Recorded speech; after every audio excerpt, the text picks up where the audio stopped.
Sziasztok! Kaptam egy üzenetet nem is olyan régen,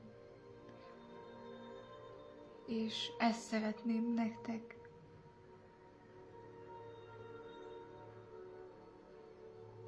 továbbítani, és köszönöm, hogyha továbbítjátok, hogy minden emberhez, minél több emberhez, különösen fiatalokhoz eljusson.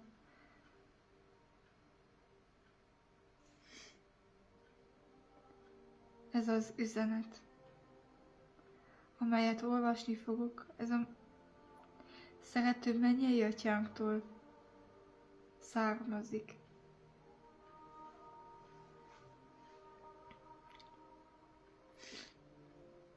Így szól: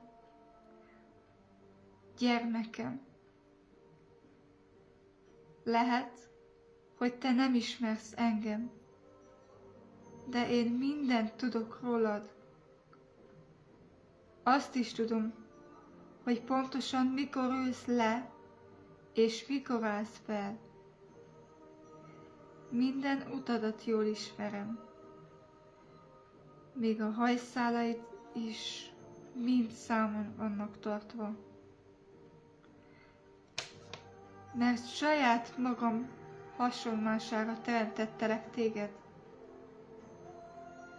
Anélkül, hogy tudnád, én bennem élsz, mozogsz, létezel. Mert az én nemzetségem vagy. Mielőtt megformáltalak az anyamében, már ismertelek. Kiválasztottalak magamnak a teremtés kezdetén. Nem véletlen az életed, mivel teljes egészében mindent tetted le van írva a könyvemben.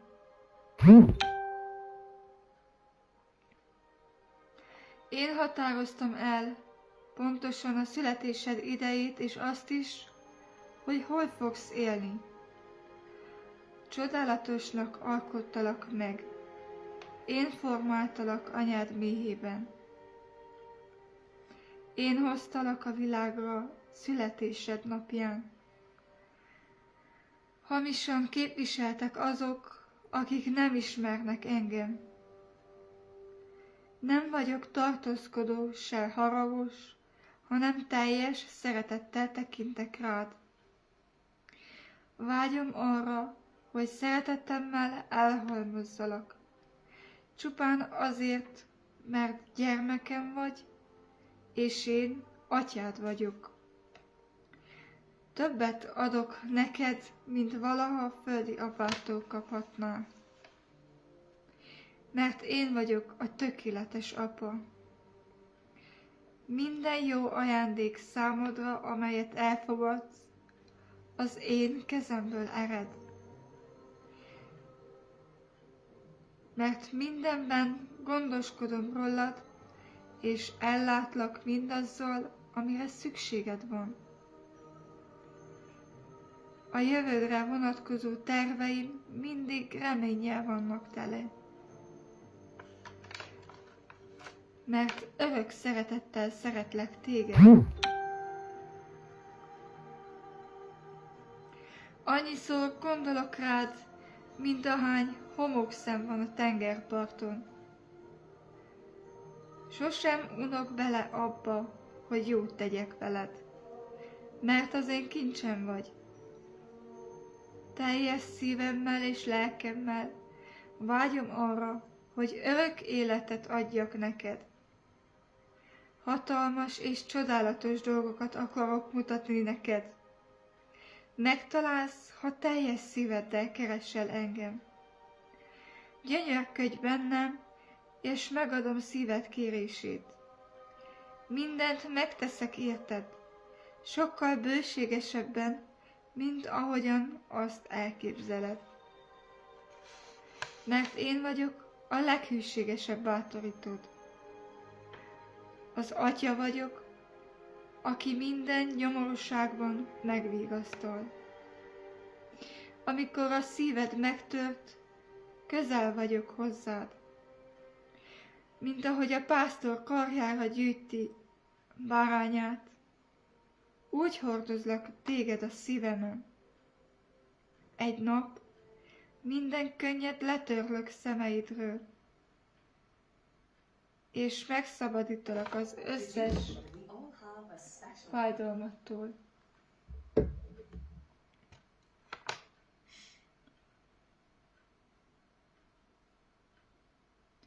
Atyád vagyok, és fiamként szeretlek, mint ahogyan Jézust szeretem. Mert Jézusban láthatod, hogy mennyire szeretlek. Ő és én egyek vagyunk.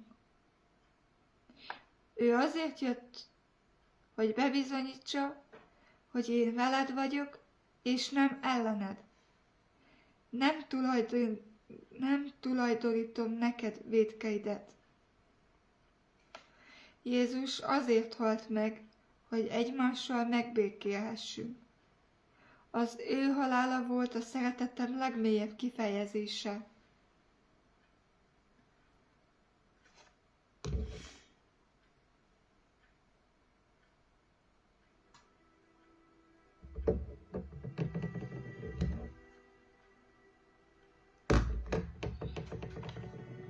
Feladtam mindent, amit szerettem, azért, hogy megnyerjem a te szeretetedet.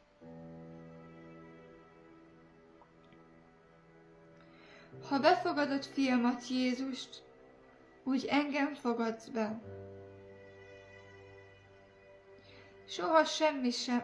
Soha semmi nem választhat el téged az én szeretetemtől.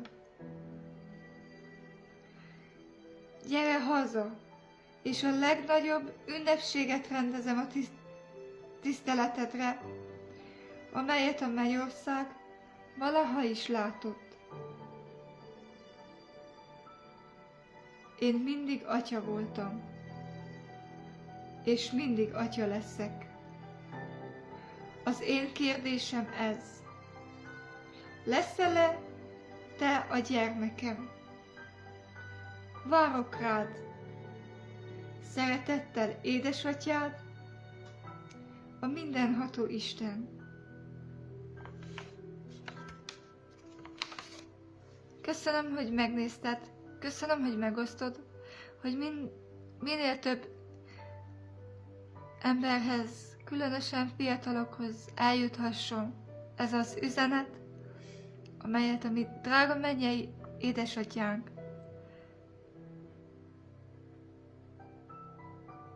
üzent. Számomra ez az üzenet. Ez volt a legelső üzenet, amit hallottam, mikor megérintett, amikor megtértem, amikor kezdtem azzal foglalkozni, hogy ki is vagyok valójában, ki is az én Istenem, hogy valójában ki is az az Úr, aki ennyire szeret engem minden gyengeségem ellenére. Akkor kezdtem keresni, komolyabban keresni, mikor ezt az üzenetet megtaláltam.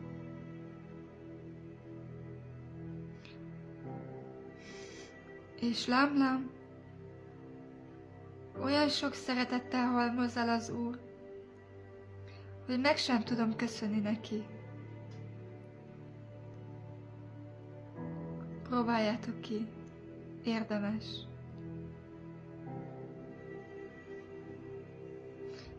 Köszönöm a megosztásokat. Szép délután, szép estét kívánok mindenkinek.